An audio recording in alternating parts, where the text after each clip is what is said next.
Hello students, let us learn about ratio and proportion. These are the two terms which are used for a comparison of two or more numbers or the variables. To understand this term, let us consider one example from our day-to-day life. Suppose if we have to make a rava ladu, we need three basic constituents, that is ghee, rava and sugar. To make the tastier ladu, the proportion of all of these three constituents must be accurate. For this purpose, we need 1 bowl of ghee, 3 bowls of rava and 2 bowls of sugar. If we take these three constituents in this proportion, then only we can have a tastier rava ladu. If we consider the proportion of two constituents, that is ghee and rava, that is 1:3, and that of rava and sugar is 3:2. So together we have the proportion of ghee, rava and sugar as 1:3:2.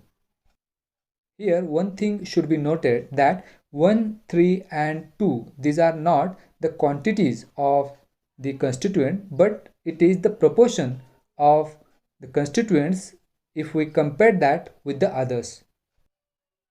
So like this we can apply this concept ratio and proportion in various examples in our day-to-day life.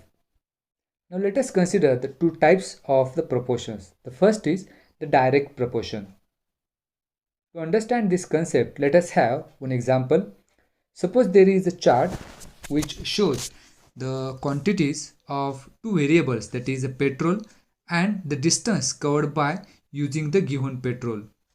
Let us assume variable x for the petrol and the variable y to express the distance covered by given amount of petrol.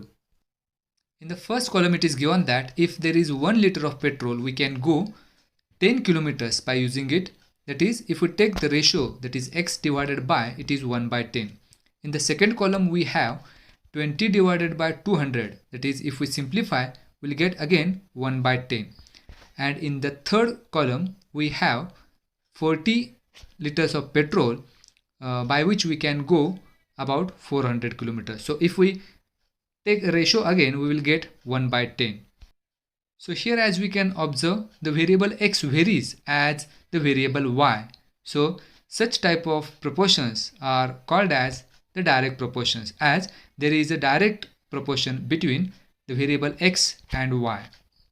Another thing we should note here that the ratio of these two variables, that is x divided by y, is constant for all of these three examples. That is, the ratio of the petrol and the distance covered by using that petrol is constant.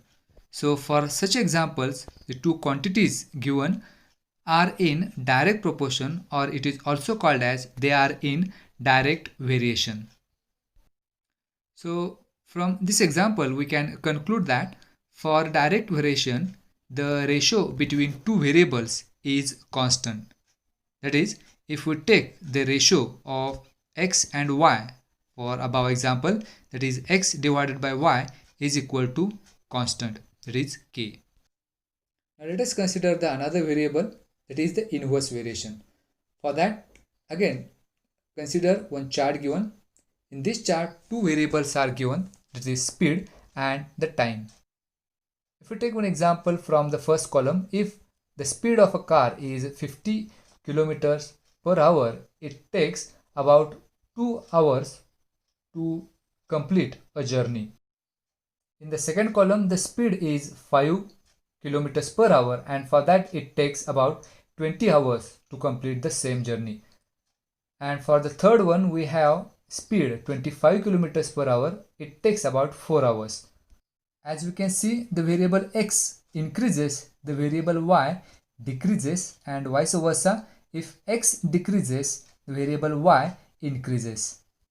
If such type of relation is there between any two given quantities, then there is a inverse variation between x and y.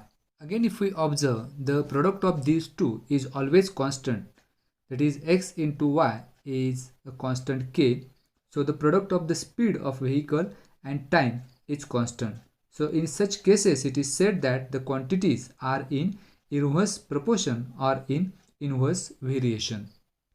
From this we can conclude that if there is inverse variation between any two given quantities, then the product of those quantities is constant. Or vice versa, we can say that if the product of any two quantities is a constant, then there is an inverse variation between them. Now let us learn the next concept, properties of ratio.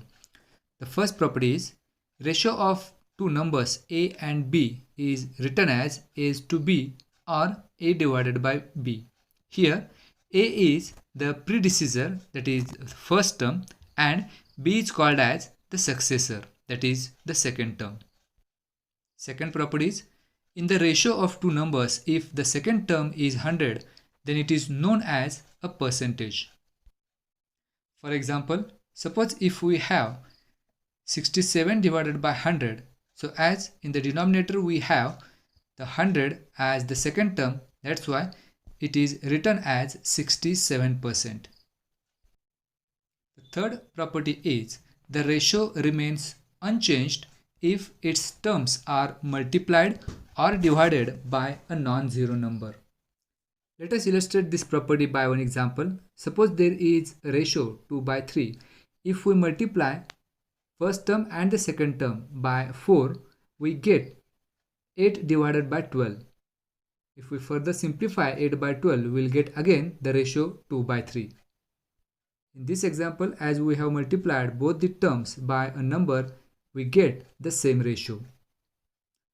The next property is the quantities taken in the ratio must be expressed in the same unit. Let us have one example. The ratio of 2 kg and 300 gram. In this example, we have two quantities. The first quantity is taken in kilogram and the second is taken in the gram. So for this, it is difficult to compare these two. So for that, we have to convert either kilogram into gram or gram into kilogram. If we convert here kilogram into gram, 2 kilograms must be equal to 2000 gram, and now the ratio can be taken as 2000 is to 300. On simplifying, we will get 20 is to 3. In this example, the two quantities were not given in the same unit, but here we have converted the one quantity in the terms of the another, and we have the ratio between them.